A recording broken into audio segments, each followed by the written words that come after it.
Tari, hari ini kita belajar tentang hewan apa ya? Kita bahas hewan omnivora, Tara. Kamu tahu artinya? Omnivora itu hewan yang makan tumbuhan dan hewan, kan? Betul banget, jadi makanannya beragam.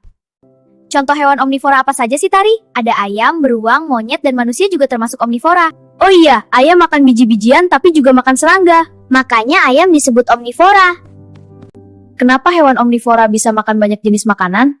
Karena gigi dan sistem pencernaannya mendukung. Wah, jadi mereka lebih mudah bertahan hidup ya? Iya, karena pilihan makanannya lebih banyak.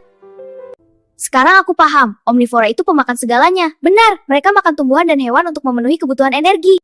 Belajar hari ini seru banget. Iya dong, sampai ketemu di pelajaran seru berikutnya.